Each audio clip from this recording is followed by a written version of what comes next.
যারা আওয়ামী লীগের পদ আছে, পদবি আছে, সমর্থক আছে, সেই সমস্ত এদের উপরে হামলা হয়েছে। পরবর্তীকালে সাধারণ কিছু হিন্দুদের বাড়িতেও হামলা হয়েছে এবং বিভিন্ন অঞ্চলে যেখানে অরক্ষিত মন্দির, যে দিনের বেলায় কেউ যাতায়াত মানে এই করে না, রাতের বেলায় মধ্যরাতে গিয়ে ভেঙেছে, কারা ভাঙছে, কারা এই করছে, এই জিনিসটা কিন্তু কেউ জানে না। তো এইরকম ঘটনাগুলো কিন্তু ঘটেছে।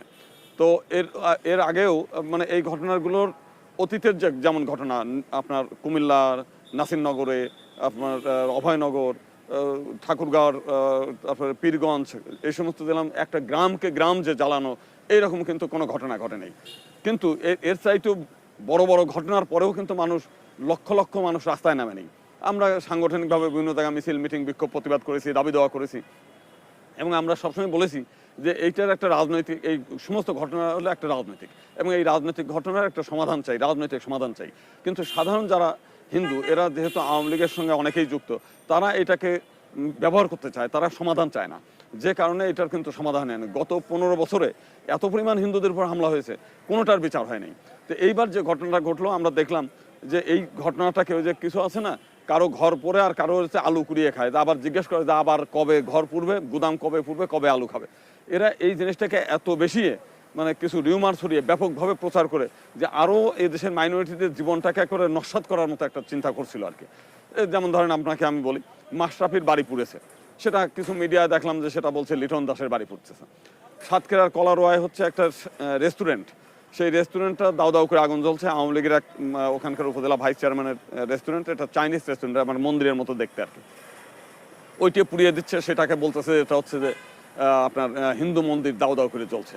এটা কিন্তু হিন্দু মন্দির সারা বাংলাদেশে কিন্তু প্রচুর মন্দির আছে, কোনো মন্দিরেই কিন্তু এইভাবে দাউ দাউ করে আগুন জ্বলে নেই। শুধুমাত্র মেহেরপুরের একটা ইসকনের টিচিং সেন্টার, যেটা ইসকনের যে চারুচন্দ্র দাস ব্রহ্মচারী, উনি সভাপতি, উনি কিন্তু একবারে স্পষ্ট করে ক্লিয়ার করে বলছেন যে ওনার 132টা মন্দির আছে, কোনো মন্দিরে হামলা হয়নি। তো ঢাকা শহর সারা বাংলাদেশে কোনো মন্দিরে হামলাই, বরং এই হামলা যাতে না হয়, এই ঘটনা সবাই বলছিল যে যারা পরাজিত হয়েছে এরা এটাকে নিয়ে ব্যবসা করবে, এটা নিয়ে আর একটা মানে গেম খেলার চেষ্টা করবে। সেই কারণেই বিভিন্ন রাজনৈতিক দলের নেতারা, সামাজিক সংগঠনের নেতারা বিভিন্ন মন্দির পাহারা দিয়েছে এবং এখনও আপনি গিয়ে দেখবেন মন্দিরের সামনে পাহারা দিচ্ছে, যাতে ওরা এটা ফায়দা না লুটতে পারে। কিন্তু অতীতের ঘটনার থেকে আমরা শিক্ষা নিই, যা অতীতে যতগুলো ঘটনা ঘটেছে প্রত্যেকটি ঘটনার পিছনে ইন্ধন দিয়েছে আওয়ামী লীগ। তারা নিজেরা পুড়িয়ে তাদের নিজস্ব চেয়ারটাকে ঠিক রাখার জন্য এই কাজগুলো করে। এবারও একটা বিশ্বব্যাপী রিউমার তৈরি করে তা মানে সারা দেশে যাতে হিন্দুদের বাড়ি ঘরে হামলা করে, আমরা শুনেছি যে কয়েক হাজার কোটি টাকা তারা বরাদ্দ করেছিল যাতে সারা বাংলাদেশের হিন্দুদের বাড়ি ঘরে দাউ দাউ করে আগুন জ্বলে, এবং সেই ভিডিওগুলো তারা নিয়ে দেশ বিদেশে, বিশেষ করে পার্শ্ববর্তী একটি দেশ, এটাকে খুব কাজে লাগায়। তো তাদেরকে দিয়ে আবার যাতে বাংলাদেশে তারা প্রতিষ্ঠিত হতে পারে, তাদেরকে চাপ সৃষ্টি করে, কেউ বলছে যে সামরিক অভিযান চালাবে মাইনরিটিদের রক্ষার জন্য, এবং এই বিষয়গুলো নিয়ে। দেখেন, একটা জিনিস আমি ক্লিয়ার করে বলি, এই যে আজকে এই ঘটনা নতুন না। 1950 সালের পরে আপনার 64 সালে দাঙ্গা হয়েছে, 71 সালেও 1 কোটি লোক শরণার্থী থেকেছে।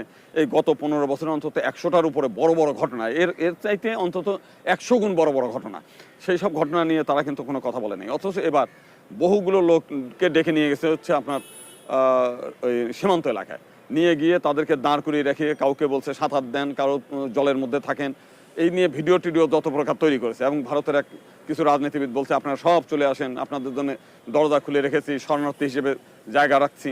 কিন্তু বর্ডার পর্যন্ত গিয়ে কিন্তু একজনকে ঢুকতে দিচ্ছে না। তারা ওপার থেকে ভিডিও করছে, ছবি তুলছে, কিন্তু বলতেছে না যে আপনি একদিন আপনি না খেয়ে, বলছে তারা না খেয়ে দাঁড়িয়ে আছে সব কিছু।